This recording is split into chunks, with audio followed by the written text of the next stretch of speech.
Assalamualaikum warahmatullahi wabarakatuh. Waalaikumsalam warahmatullahi wabarakatuh. Bismillah, alhamdulillah, wassalatu wassalamu ala rasulillah wa ala alihi wa sahbihi wa man wala. Rabbi shrah li sadri wa yassir li amri wahlul 'uqdatam min lisani yafqahu qawli. Subhanaka la ilma lana illa ma 'allamtana innaka antal alimul hakim. Hasbunallahu wa ni'mal wakil. Ni'mal maula wa ni'mal nasir. La haula wa la quwwata illa billah al-'aliyyil 'azim. La haula wa la quwwata illa billah al-'aliyyil 'azim. La haula wa la quwwata illa billah al-'aliyyil 'azim. Amma ba'd. Qala al-musannif, berkata musannif pengarang kitab Munyatul Musalli, Syekh Daud bin Abdullah Al-Fatani rahimahullahu ta'ala, mudah-mudahan merahmatinya oleh Allah. Wa nafa'na bi'ulumihi fid dharain, amin. Dan mudah-mudahan kita mengambil manfaat dengan ilmunya di dunia dan juga di akhirat. Sunat hai'ah amat banyak. Baik, hai'ah ni dari segi bahasa maknanya bentuk ataupun keadaan. Bentuk ataupun keadaan. Maknanya bila disebut tentang sunat hai'ah untuk solat, perkara-perkara yang sunat yang mana mengelokkan rupa dan juga membaikkan rupa sembahyang serta menyempurnakan juga bentuk dan keadaan sembahyang. Sebab itulah perkara sunat dalam sembahyang ni, fardu maupun sembahyang sunat, sebenarnya sunat-sunat hai'ah ni dapat menampung kekurangan pahala sembahyang disebabkan kekurangan khusyuk contohnya, ataupun kurang ikhlas. Ini dua perkara yang sunat-sunat ni ditampung lah. Dan dia bukan menampung perkara-perkara rukun. Kalau perkara rukun yang katakanlah tidak sempurna rukun, baca Fatihah contohnya tak sah, makhraj ke baris ke contohnya, tak sah baca Fatihah, maka sunat hai'ah dia tak tampung. Ataupun tahiyat ke, ataupun seumpamanya lah, rokok tak ada tamak ninah ke. Jadi sunat hai'ah dia tak tampung. Dia cuma menampung kekurangan pahala disebabkan kurang khusyuk ataupun kekurangan dalam bab ikhlas dalam sembahyang. Dan khusyuk dengan ikhlas inilah perkara yang sebenarnya maqasid besar sebenarnya yang kita nak capai dalam sembahyang. Ikhlas dalam sembahyang dan khusyuk dalam sembahyang. Kerana ikhlas dan khusyuk inilah yang akan menyempurnakan pahala sembahyang kita. Ya, sujud sah memang sah kalau sembahyang tak khusyuk. Kalau sembahyang tak ikhlas pun sah. Syaratnya rukun-rukun semua lengkap lah. Tapi bila sembahyang tak khusyuk dan tak ikhlas ni, maknanya kita rugi, sangat rugi, sebab ianya akan menjejahkan pahala itu sendiri. Bayangkanlah kita sembahyang berpuluh tahun tapi pahala kita tak seberapa kan. Sedangkan kita ni ruang dan peluang kita nak tambah pahala dalam sembahyang. Sebab dengan tambah pahala dalam sembahyang ni, sekaligus pahala ni akan memadamkan dosa. Pahala memadamkan dosa. Dan pahala jugalah yang akan masuk, yang akan menjadikan hati kita jadi tenang. Hati jadi tenang sebab kebaikan yang kita buat. Maka kalaulah ibadah tak dapat pahala ni, rugilah. Dan pahala lah juga modal kita di akhirat nanti. Di akhirat nanti kan kita total loss. Bangkit daripada kubur nanti, kita dapat total loss, tak ada apa. Baju tak ada, seluar tak ada, apa pun tak ada. Yang ada bekalan kita dan pahala kita lah. Sebab itulah semayang ni ruang dan peluang untuk kita memperbanyakkan stok pahala kita lah. Jadi oleh kerana itulah sunnah hay'ah ni dia banyak, setengah kitab mungkin lagi banyak lah. Tujuannya untuk kita diberi peluang untuk kita membanyakkan pahala. Sebab itulah dalam sikap kita dalam soal-soal perkara hay'ah ni, sunnah hay'ah ni, maknanya kita tak boleh mengambil sikap ini sunat je, tak boleh. Sebab ada setengah bila kita kata ini sunat je, tak buat pun tak apa, akhirnya sembahyang kita banyak compang-campingnya, banyak yang kekurangan, rugilah. Baik, sunat hay'ah ialah sunat yang tidak perlu ditampal dengan sujud sahwi. Maknanya kalau kita tak buat, tak perlu ditampal dengan sujud sahwi. Tak seperti sunat abad. Sunat abad ni sunat yang berat lah. Antara sunat hay'ah ni ialah yang pertama, mengangkat kedua tangan ketika permulaan takbiratul ihram. Mengangkat kedua belah tangan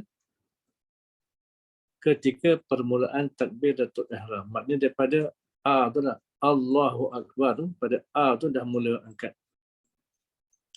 Baik, dalam keadaan tapak tangan sama dengan aras bahunya. Tapak tangan sama dengan aras bahu. Maknanya ni bahu kan, sama. Sama ni maknanya berbetulan lah, bukan dia letak atas bahu, maknanya berbetulan. Berbetulan ni maknanya sama ada di depan, depan gini lah, ataupun begini. Nanti kita akan bincang. Maknanya berbetulan ni bahu dengan tapak tangan ni dia berbetulan begitu. Mana bahu berada di depan, tangan berada di depan bahu.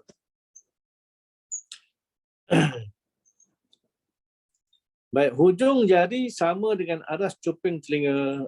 Ini hujung jari. Hujung jari kita ni. Ini hujung jari sama dengan cuping telinga. Cuping telinga atas. Itu kan. Ini cuping telinga atas.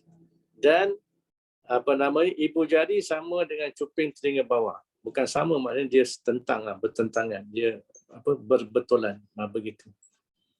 Dan tak perlulah kita nak bawa cermin tengok kan. Kita sekira-kira je lah. Sekira-kira. Jangan sampai takalluf.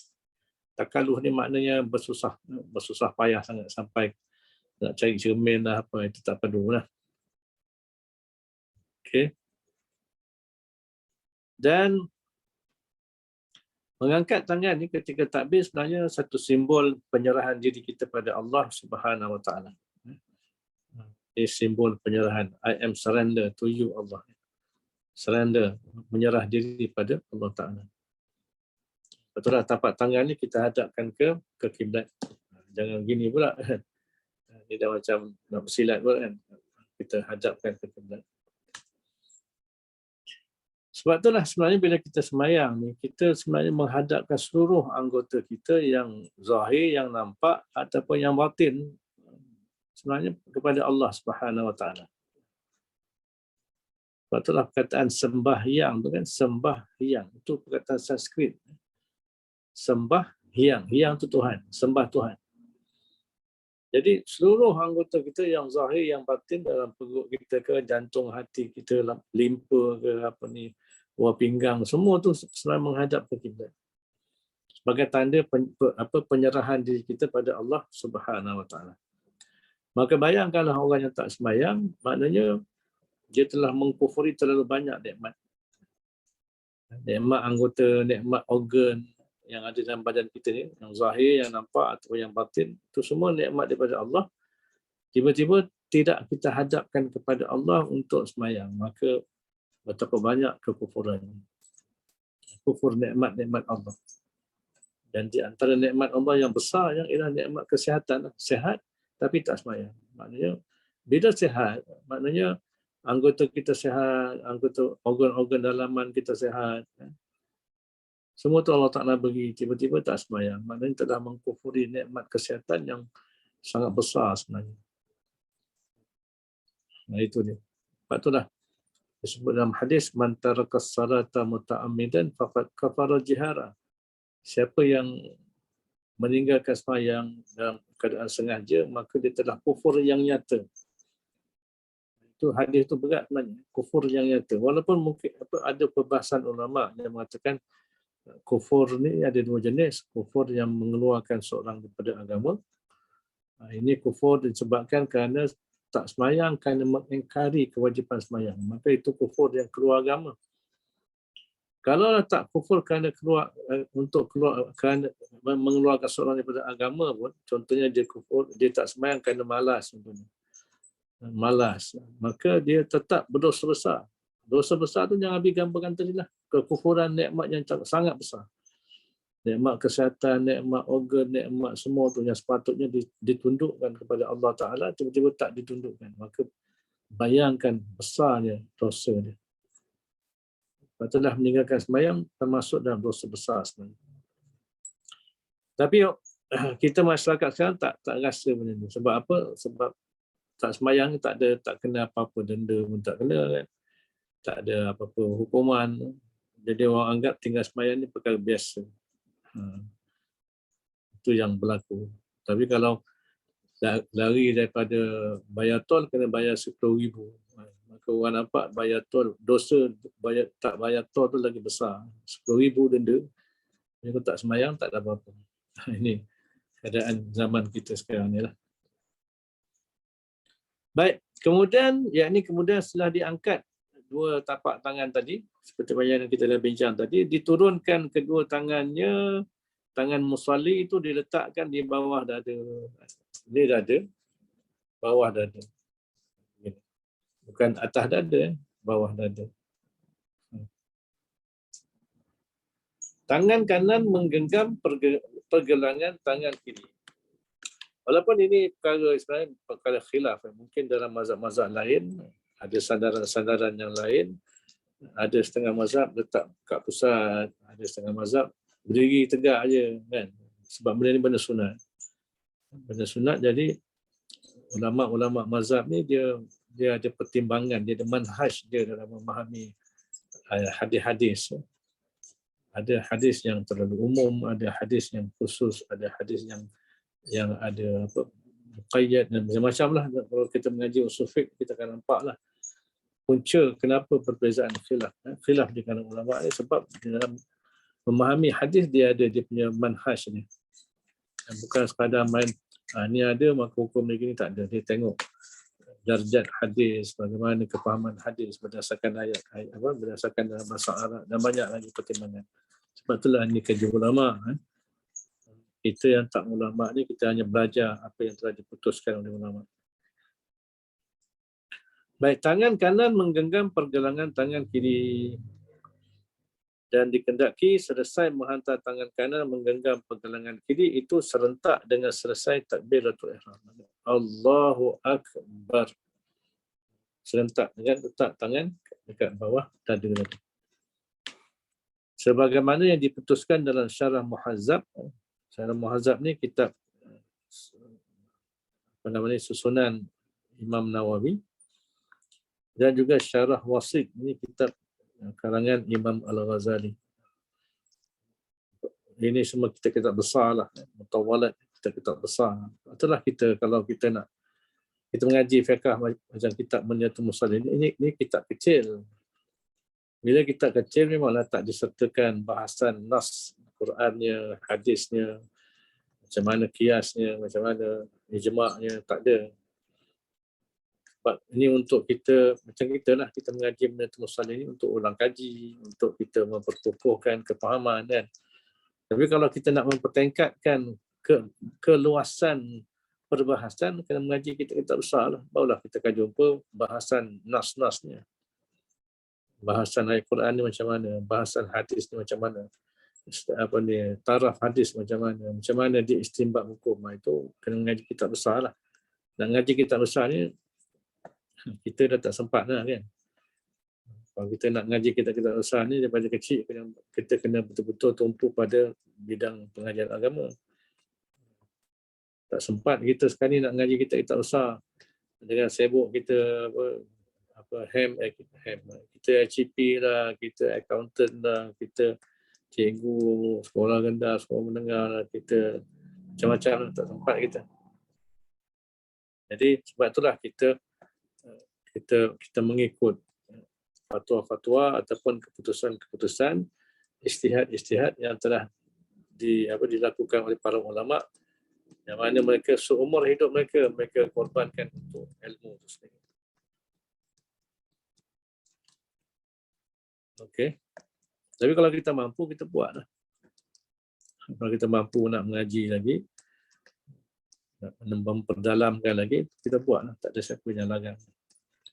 Baik, yang kedua daripada sunat hai'ah ialah membaca doa iftitah. Kataan iftitah ni maknanya pembukaan, doa pembukaan. Pembukaan sembahyang lah. Pembukaan sembahyang. Bila nak baca doa iftitah ni? Selepas takbiratul ihram. Itu dia punya tempat dia, selepas baca takbiratul ihram. Dia sebenarnya doa iftitah ni dia ada 13 bentuk lafaz doa iftitah yang disebut dalam hadis-hadis Nabi SAW. Ada 13. Dan bacaan yang kita biasa baca itu di antaranya. Sekurang-kurangnya Allahu akbaru kabira walhamdulillahi katsira wa subhanallahi bukratan wa asila. Allah Maha besar sebesar-besarnya. Yakni besar dari segi keagungan, kemuliaan dan derajatnya. Walhamdulillahi katsira, pujian itu bagi Allah sebanyak-banyaknya. Wa subhanallahi bukratan wa asila, Maha sucilah Allah siang dan malam. Setelah kita sebagai hamba, memang kita kena banyak puji Allah. Itu kerja kita sebenarnya. Bukan kita banyak puji sesama sendiri, bukan kita banyak puji sesama manusia. Puji sesama manusia ni banyak risiko kerosakan. Sama ada pada orang yang memuji ataupun pada orang yang dipuji. Orang yang memuji, apa risikonya? Manusia ni bila dia puji orang ke, puji anak ke, puji dunia dia ke, puji lama-lama dia akan puja pula. Itu yang banyak berlaku. Daripada puji jadi puja. Bila dah puja, itu timbul manusia saling angkat-mengangkat. Bodek. Istilah modelnya bodek. Bila dah bodek, bila dah kata angkat-mengangkat ni lagi banyak kerosakan. Begitu jugalah pada orang yang dipuji. Bila dah asyik kena puji, lama-lama dia rasa diri dia hebat, diri dia besar, diri dia sempurna, diri dia lebih baik daripada orang lain. Itu semua merosakkan. Kalau nak puji pun kata puji berpada-pada lah. Sebab contohlah kalau katakan kita terlalu kagum, kita pandang seseorang dengan penuh kekaguman, sehingga kita memuji-muji, benda itu boleh bawa penyakit ain. Penyakit ain ni hak pun satu yang benar. Penyakit ain ni contohnya kita pandang seseorang dengan penuh kekaguman ataupun dengan penuh kebencian. Dia ada dua, sama ada terlalu mengagumi ataupun terlalu membenci. Jadi pandangan kita pada seorang tu akan bawa penyakit pada dia. Ini disebut sebagai ain. Ini ada dalam hadis-hadis Nabi SAW. Jadi orang yang dipandang tu mungkin sakit, mungkin macam-macam lah. Macam-macam akan berlaku. Mungkin dia rasa tak sedap badan, mungkin dia rasa macam-macam. Nabi pernah, seorang sahabat yang kena ain ni, Nabi suruh dia ambil wuduk. Kemudian air bekas wuduk tu dia sapukan, dia mandikan, macam mandi kan, ataupun dia sapu pada sahabat. Jadi ini penyakit ain, dia boleh berlaku. Sebab itulah kita kalau pandang anak, jangan terlalu memuji-muji lah. Takut anak-anak kita ni, dari segi kerohanian dia masih lemah, dia mungkin sakit, menangis dan sebagainya. Sebab itulah Nabi lebih menggalakkan kalau melihat satu yang baik, yang mengagumkan, doa, barakallah, semoga diberkati, kan. Itu yang sepatutnya. Tapi puji Allah ni tak apa. Puji Allah ni memang kena banyak-banyak. Sebanyak-banyak. Walhamdulillahi katsira. Sebab Allah Ta'ala layak menerima segala puji-pujian. Itu beza dia. Allah Ta'ala ni bakat, tapi Allah Ta'ala ni maha kaya, terkaya daripada puji-pujian kita. Dia tak peduli pun. Keagungan, kebesaran Allah ni sebenarnya tak terjejas, bahkan tak makin naik pun kalau kita memuji ataupun kita tak puji dia. Sebab dia dah maha kaya, dah terkaya daripada puji-pujian manusia. Tapi bila kita banyak memuji Allah, sebenarnya kebaikan itu balik pada diri kita sendiri. Sebab orang yang banyak memuji Allah ialah orang yang jiwanya ada jiwa hamba. Dia kenal Allah, maka dia puji Allah. Dia tak puji diri sendiri, dia puji Allah. Subhanallah, dan tasbih ni maknanya mensucikan Allah daripada segala sifat-sifat yang tak layak pada Allah dan sifat-sifat kekurangan yang tak layak pada Allah. Itu namanya mentasbihkan. Dan untuk lebih baik ditambah lagi dengan bacaan wajjahtu ataupun inni wajjahtu. Wajhiya lillazi fataras samawati wal ard hanifa wa ma ana minal musyrikin. Inna salati wa nusuki wa mahyaya wa mamati lillahi rabbil alamin. La syarika lahu wa bidzalika umirtu wa ana minal muslimin. Maknanya aku wajah tu, aku menghadapkan wajhi, muka aku, wajah aku. Pada hakikatnya bukan sekadar wajah, seluruh tubuh, seluruh organ, seluruh anggota, seluruh organ dalam badan kita ni kita hadapkan pada Allah SWT. Lillah, wajahnya lillazi fataras samawati wal ard, bagi kepada Tuhan yang menjadikan sekalian langit dan bumi. Hanifan, dalam keadaan lurus, lurus jiwanya, maknanya hanif ni lurus jiwa dalam mentauhidkan Allah. Musliman, dalam beragama Islam sebagai seorang muslim. Dan aku wa ma ana minal musyrikin, dan aku bukan orang yang mempersekutukan Tuhan. Inna salati, sesungguhnya sembahyang aku, wa nusuki, ibadat aku, wa mahyaya, hidup aku, dan wa mamati, mati aku, bagi lillahi rabbil alamin, bagi Allah jua yang mentadbir sekalian alam. Sebab itulah doa iftitah ini juga disebut sebagai doa tawajuh. Maknanya kita tawajuhkan jiwa kita, hati kita, seluruh perasaan kita, seluruh hidup kita ni kepada Allah Subhanahu Wa Taala. Tawajuh ni maknanya kita hadapkan, kita fokus, kita konsentrate kepada Allah. Itu tawajuh. Hati kita, jiwa kita, diri kita keseluruhannya kepada Allah. Sebab itulah kita kena sedarlah sembahyang kita ni macam mana. Sembahyang kita ni yang kita nak persembahkan pada Allah. Sembahyang kita ni apa nilai, apa mutu sembahyang kita yang kita nak persembahkan pada Allah. Begitu juga dengan ibadat-ibadat kita. Termasuk ibadat ni perjuangan kita, segala-galanya lah. Hidup kita ni layak ke? Hidup kita ni yang ada sekarang, kita nak persembahkan pada Allah. Dan juga mati kita.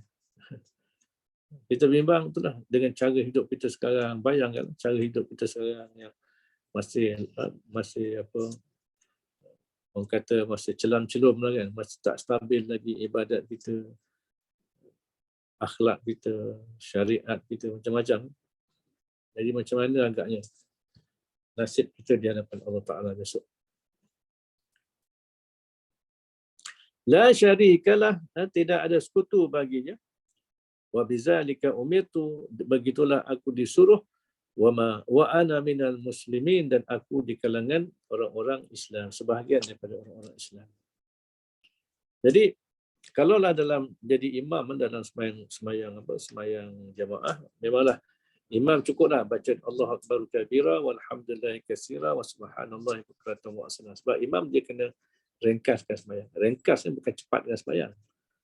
Cepat tu macam ayam patuk makan kan. Ni ringkaskan. Maknanya doa panjang, kita imam cukup ambil yang yang tadi yang awal-awal tu. Tapi untuk kita yang sembahyang munfarid, sembahyang secara bersendirian, sayogianya tak meninggalkan doa iftitah. Yalah, kadang-kadang memanglah kita dengan kesibukan kita dengan dunia kita kan, ada masanya kita tak dapat berjamaah, kita sembahyang sendiri, maka sayogianya oleh kerana kita sembahyang sendiri, pahalanya pun tak seperti kita sembahyang berjamaah yang berganda-ganda kan. Maka sewajarnya lah kita tak tinggalkan doa iftitah. Ini doa maknanya untuk kita betul-betul sebelum kita masuk suratul Fatihah sebagai rukun qauli kan. Jadi kita sebenarnya dah set kan. Tadi dalam niat kita dah fokuskan masukkan hati kita dalam sembahyang kan. Dalam niat. Sekarang ni dengan bacaan ni kita nak lebih masukkan jiwa kita ke dalam sembahyang. Itu yang dinamakan menghadirkan hati. Menghadirkan hati dalam sembahyang tu melalui pendekatan doa iftitah tu sendiri. Kemudian barulah nanti kita akan masuk membaca suratul Fatihah.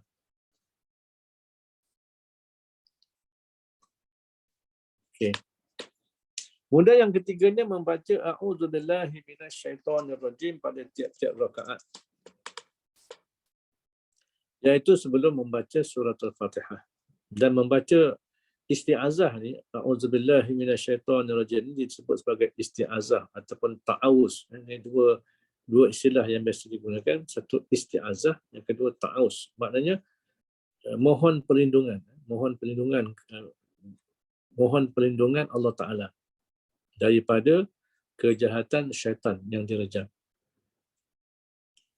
Jadi membaca isti'azah ni sebenarnya sunat yang dituntut sangat ketika mana membaca Al-Quran. Sama ada membaca di awal surah Al-Quran, kita nak baca surah daripada awal surah, ataupun kita baca ayat Quran daripada tengah-tengah surah, ataupun bukan daripada permulaan pun sunat membaca a'udzubillahi minasyaitonirrajim. Sebab ada ayat Quran yang menyebut iza qara'tal Quran fasta'iz billah.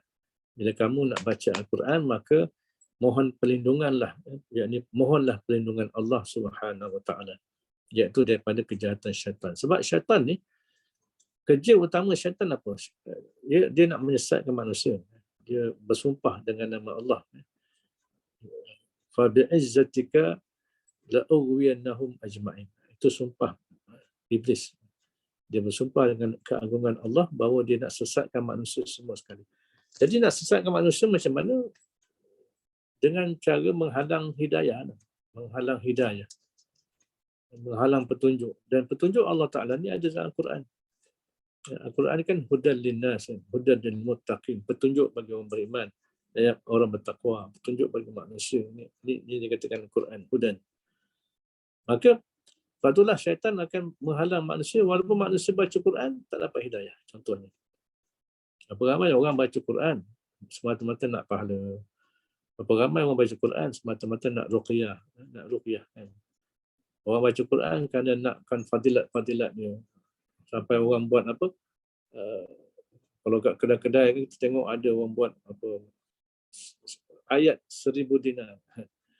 Wa may yattaqillah yaj'al lahu makhrajan wa yarzuqhu min haitsu la yahtasib. Itu disebut sebagai ayat 1000 dinar. 1000 dinar. Kan sejuta kan. 1000 dinar aja.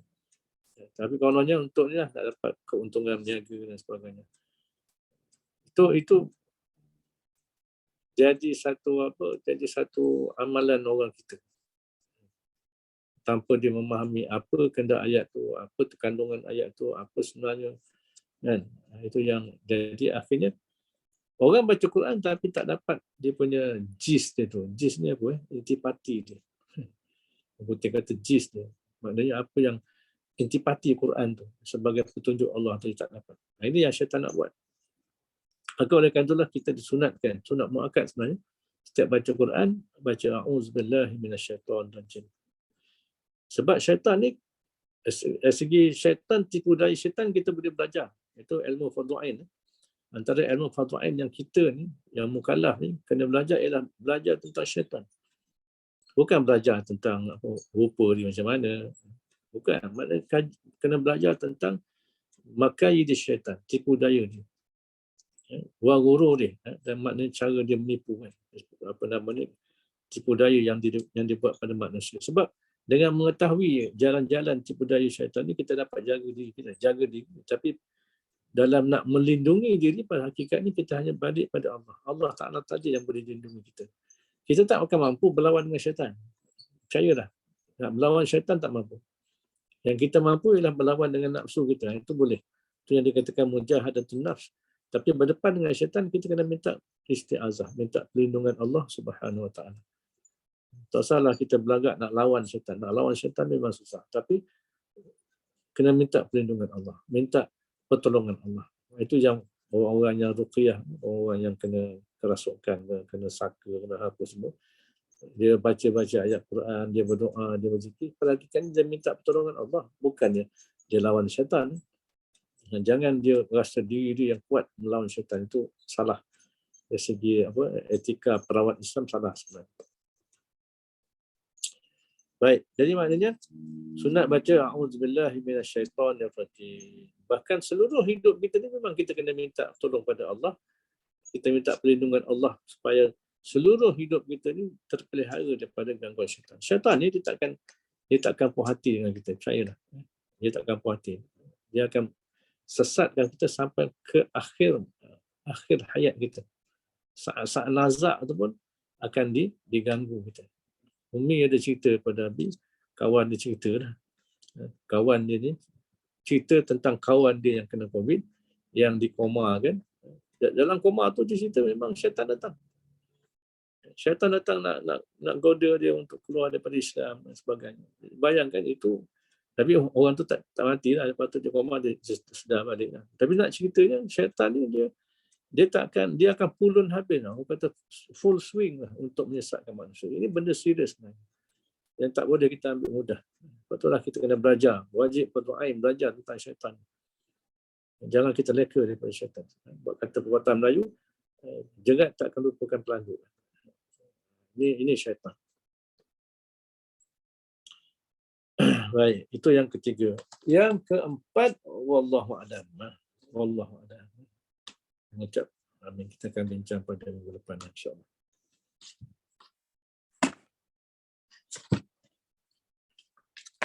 Qala musannif rahimahullahu taala, berkata pengarang kitab Penawar Bagi Hati, Syekh Abdul Qadir Al-Mandili,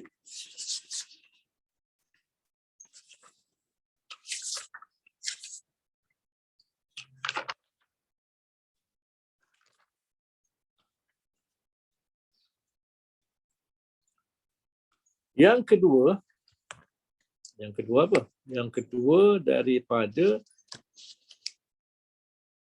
3 perkara. Kenapa kita wajib bersungguh-sungguh memelihara perut daripada yang haram dan syubhat? Kerana 3 perkara. Kita dah bincang pada minggu lepas. Yang pertama iaitu kena takut. Takut nasib kita besok di akhirat. Iaitu dengan siksaan Allah Ta'ala. Kena takut kemurkaan Allah Ta'ala. Yang kedua, bahawasanya yang makan akan makanan yang haram dan yang syubhat. Yang syubhat kita dah bincang lepas apa dia yang syubhat ni. Itu tiada diberi petunjuk akan dia kepada ibadah. Itu dia.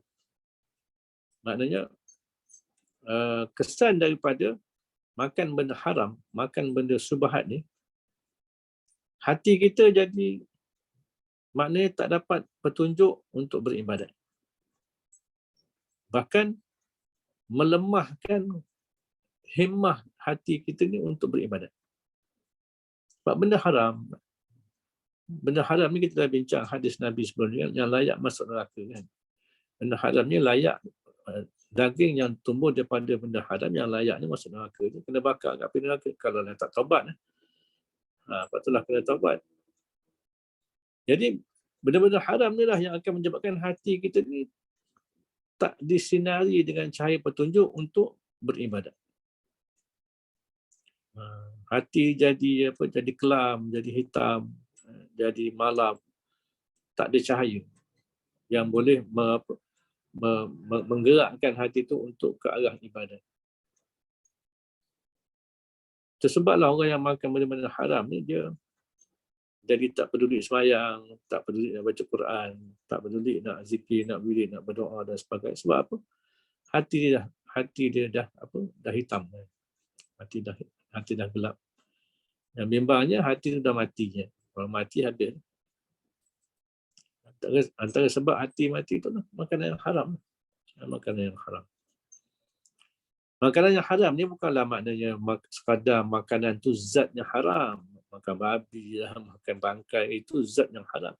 Termasuk makan yang haram ni, dan syubhat ialah sumber yang haram. Nampak makan nasi, tapi sumber nasi tu daripada duit yang haram. Duit rasuah contohnya. Duit rasuah haram. Duit judi contohnya haram. Itu sumber. Itu yang kita kena ingat. Kerana tiada patut bagi mengerjakan ibadat itu melainkan yang suci daripada segala kekotoran. Maknanya hati kita ni bila bersih daripada benda kotor barulah teruja untuk beribadat, teruja untuk beribadat itu sendiri, beramal. Bagaimana hati tu nak tumbuh penyakit, nak tumbuh keikhlasan contohnya. Bagaimana hati kita nak tumbuh khusyuk dalam sembahyang kalau dah hati itu ditempa dengan benda-benda yang haram dan syubhat. Itu kena ingat. Hati yang ditempa dengan benda-benda haram dan syubhat takkan membuahkan keikhlasan, takkan membuahkan khusyuk.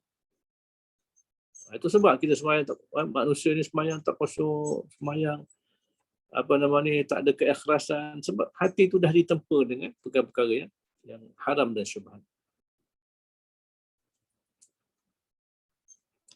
Jadi kalau dulu dah pernah terlibat dengan benda-benda ni, kena taubat. Taubat sungguh-sungguh. Taubat. Dan kita kata taubat, menyesal. Dengan rukun-rukun taubat tu sendiri. Kita dah bincang sikit pada minggu lepas.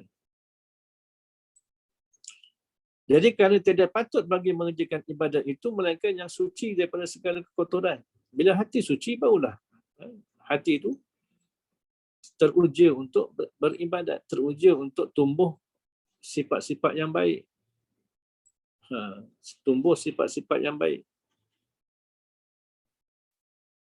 Tapi kalau kotor, sudah pastilah yang akan tumbuh ialah sifat-sifat yang mazmum, yang tercela. Sama ada kotoran yang dapat dilihat dengan mata seperti najis, makanan yang bernajis kan. Sama ada makanan tu najis ataupun makanan yang bernajis. Macam kita bincang lepas, kalau roti canai pun, telur buat roti canai itu penuh dengan najis ayam lagi. Itulah tangan yang pegang, itulah tangan yang pecahkan telur, itulah tangan yang tebau roti, maka benda itu jadi mutanajis, bernajis. Walaupun asal tepung tu suci kan, tapi bila dah datang najis daripada luar, jadi bernajis, mutanajis.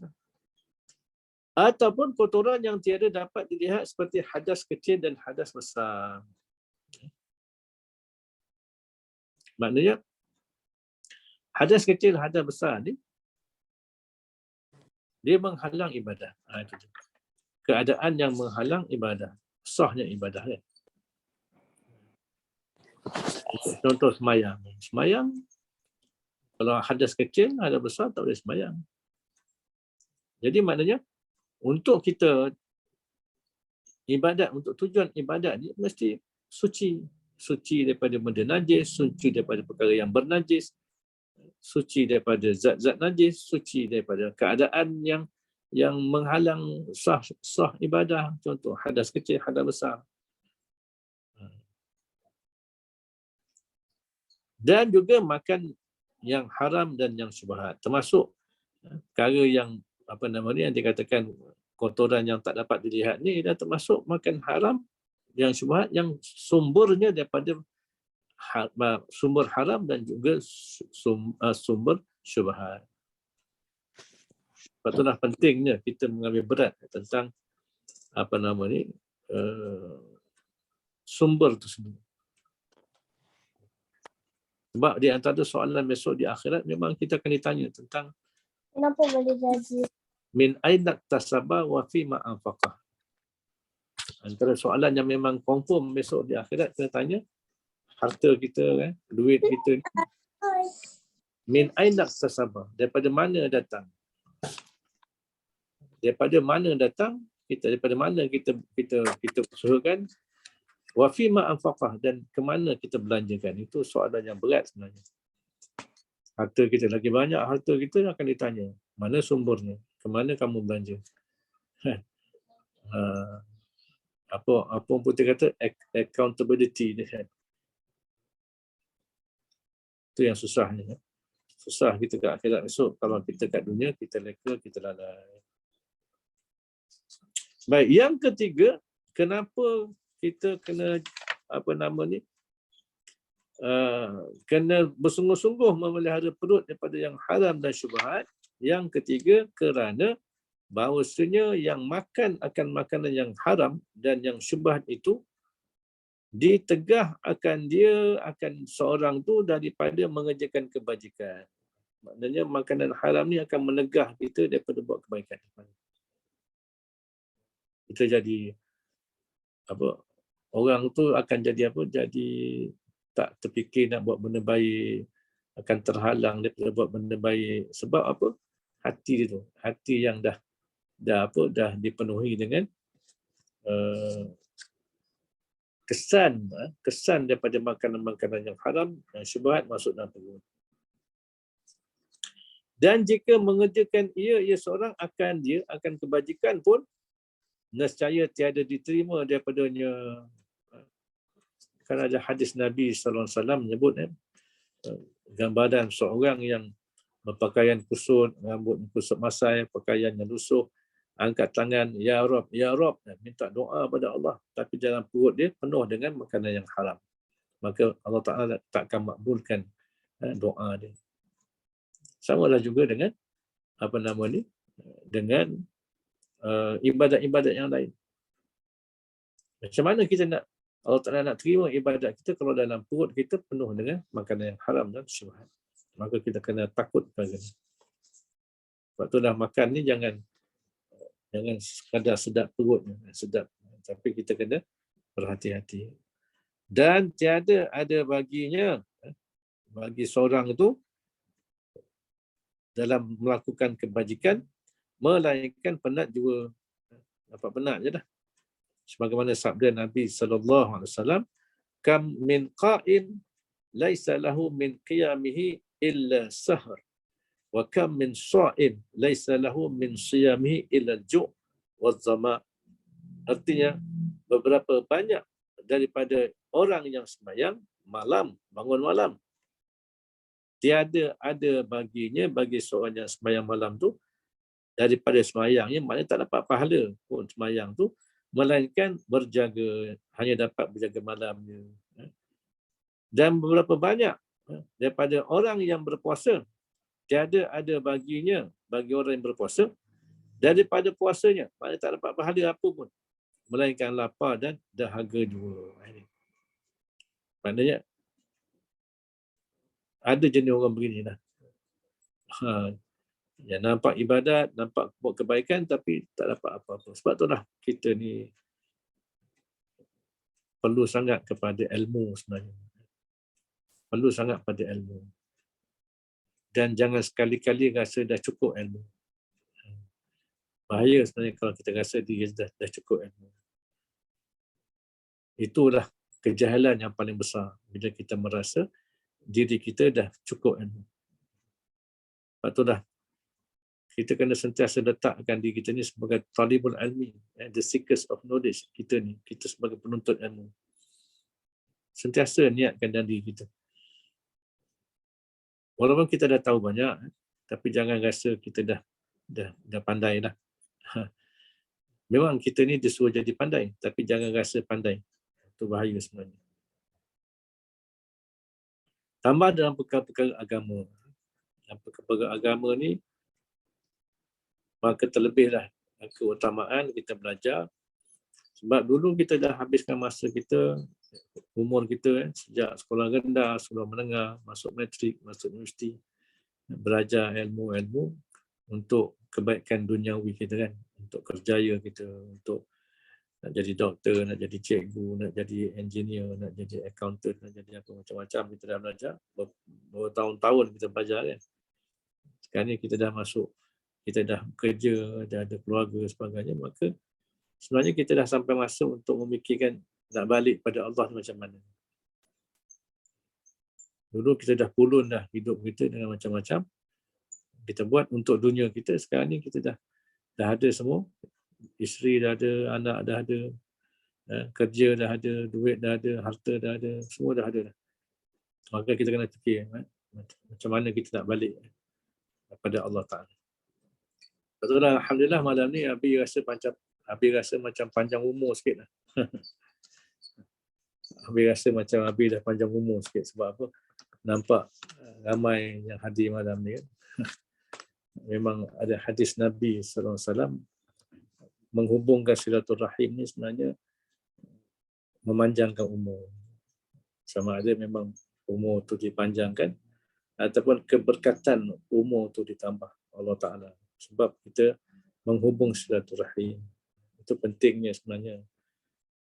Nabi pun taklah nak suruh kita semua kata follow kuliah kita ni kan. Yang pentingnya kita saling bertemu, saling ada hubungan. Bila nampak nama-nama sahabat-sahabat kita ni pun kita rasa macam rasa macam segar balik jiwa ni. Itulah kelebihan ukhuwah di dalam Islam sebenarnya. Jadi diharapkan suasana ini dapat berterusan. Kita ni lah, walaupun kita mungkin tak dapat nak ikut setiap minggu sibuk kan, takkanlah maknanya sebulan sekali kita boleh jenguk kan. Itu je, jenguk je. Asalkan orang kata keberadaan kita masih dirasai oleh sahabat-sahabat kita. Nabi pun dah umur dah 58, tinggal berapa tahun je bajet umur umat Nabi ni. Nabi kata a'maru ummati baina 60 wa 70. Umur umat aku antara 60 dengan 70 je. Umi hujung tahun ni dah kencing dah 60. Tapi dah masuk 59. Sebenarnya memang dah dekat nak balik dah pada Allah kan. Jadi mudah-mudahan dengan pertemuan-pertemuan kita macam ni lah yang akan meneruskan lagi legasi dakwah kita tu sendiri. Baik, habis rasa cukup sekadar itu untuk malam ni.